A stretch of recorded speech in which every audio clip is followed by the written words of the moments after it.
School के दिनों से ही नेता के नाम से मशहूर मुलायम सिंह यादव का जन्म सन 1939 में इटावा के एक गरीब किसान परिवार में हुआ।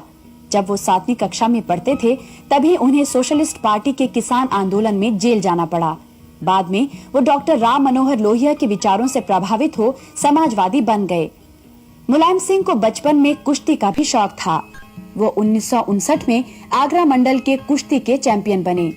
1967 में उन्हें संयुक्त सोशलिस्ट पार्टी के टिकट पर चुनाव लड़ने का मौका मिला और 28 साल की उम्र में सबसे युवा सदस्य के रूप में वो यूपी असेंबली में पहुंचे। सन 1974 में मुलायम सिंह चौधरी चरण सिंह की पार्टी भारतीय लोक दल में शामिल हो गए। 1975 में इमरजेंसी के दौरान वो 19 महीने जेल में रहे। 1977 में जनता पार्टी के टिकट पर चुनाव जीतकर फिर असेंबली में आए, लेकिन 1980 का असेंबली इलेक्शन वो हार गए। बाद में वो विधान परिषद में विपक्ष के नेता बन गए। सन 1989 में मुलायम सिंह पहली बार उत्तर प्रदेश के मुख्यमंत्री बने। 2 नवंबर 1990 को अयोध्या में कार सेवकों पर फायरिंग करवाने के लिए वो काफी चर्चित रहे। चंद्रशेखर के प्रधानमंत्री बनने पर जनता दल छोड़कर वो समाजवादी जनता पार्टी में चले गए, लेकिन सन 1991 के चुनाव में हार के कारण उन्हें चीफ मिनिस्टरशिप से त्यागपत्र देना पड़ा। सन 1992 में उन्होंने समाजवादी जनता पार्टी भी छोड़ दी और समाजवादी पार्टी का गठन किया। सन 1993 के असेंबली इलेक्शन में मुलायम ने बहुजन समाज पार्टी के साथ गठबंधन कर लिया। चुनाव परिणाम समाजवादी पार्टी बहुजन समाज पार्टी गठबंधन के पक्ष में रहे। लिहाजा 4 दिसंबर 1993 को मुलायम सिंह यादव एक बार फिर उत्तर प्रदेश के मुख्यमंत्री बने, लेकिन धीरे धीरे कांशीराम से उनके रिश्ते बिगड़ने लगे और मुलायम सिंह की सरकार गिरवाकर कांशीराम ने 3 जून को बीजेपी के सपोर्ट से मायावती को मुख्यमंत्री बनवा दिया।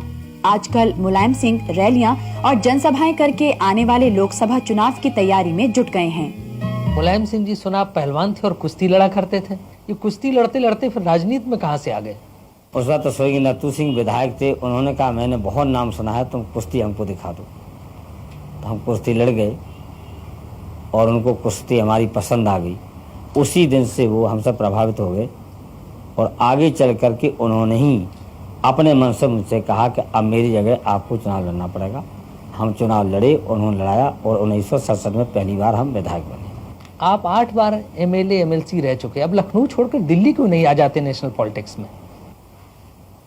अभी दिल्ली आने का मैंने सोचा नहीं था, लेकिन अब मैंने ये जरूर सोचा है कि दिल्ली में समाजवादी पार्टी के लोगों को ज़्यादा से ज़्यादा पहुंचाएंगे। हमारा लक्ष्य है कि अब जो दिल्ली में प्रधानमंत्री बने वो समाजवादी पार्टी के समर्थन से बने, हमारी मर्जी का प्रधानमंत्री हो, ये हमारी इच्छा है और इसलिए हम पूरी शक्ति अब पार्लियामेंट के चुनाव में लगा दी है। आपने एक बार कहा था जब आपको चंद्रशेखर जी गृह मंत्री बना रहे थे दिल्ली में कि हम लखनऊ में मूंगफली बेच लेंगे लेकिन दिल्ली नहीं जाएंगे।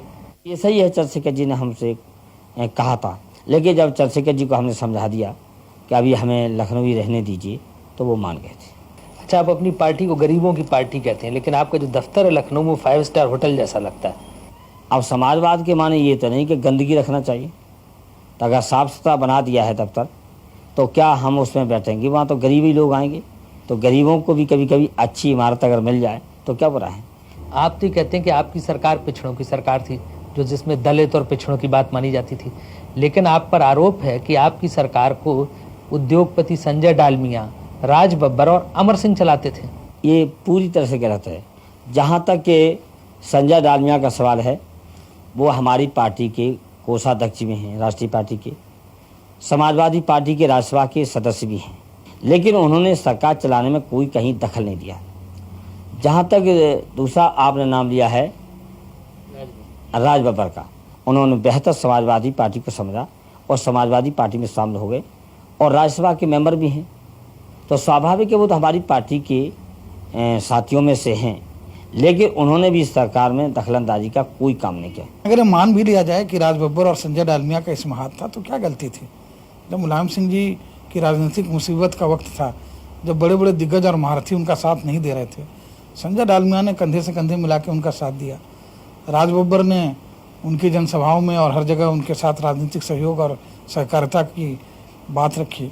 आजकल सुना आप अपर कास्ट के लोगों को खुश करने की कोशिश में सभाओं में बैकवर्ड से हाथ उठाते हैं कि अपर कास्ट के लोगों को गाली नहीं देंगे। हमारी साफ राय है और समाजवादी पार्टी की नीति है, अगर हिंदुस्तान की राजनीति करनी है तो सबको लेके चलना है। इसलिए हर समय हम कहते हैं कि जो हमारा सहयोगी दल था वो गाली जरूर देता था ऊंची जात को, लेकिन हम उसी समय ऊंची जात को हम सम्मान देते थे। और इसलिए बहुत ही शायद मन में बहुजन समाज पार्टी लोगों को इस बात से परेशानी थी कि जो मुख्य पोस्ट हैं और की पोस्ट हैं सरकार में वो ऊंची जात के पास क्यों हैं। बीजेपी ने जो आंकड़े निकाले हैं उसमें कहा गया है कि 70% यादवों को आपने पुलिस में भर्ती करवाया। इससे ज़्यादा झूठ कोई हो नहीं सकता कि 70% यादव थे। और मंडल आयोग की सिफारिशें लागू क्यों की गई? इसलिए की गई थी कि उनका हिस्सा ज़्यादा बढ़े तो सब बैकवर्ड का हिस्सा बढ़ा।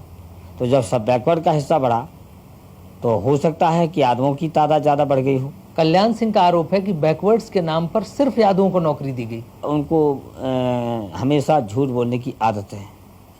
जैसे वो एक जो गरीब जात है या बैकवर्ड जात उसको भी विभाजित करने के लिए कई बार उन्होंने इस तरह के बयान भी दिए।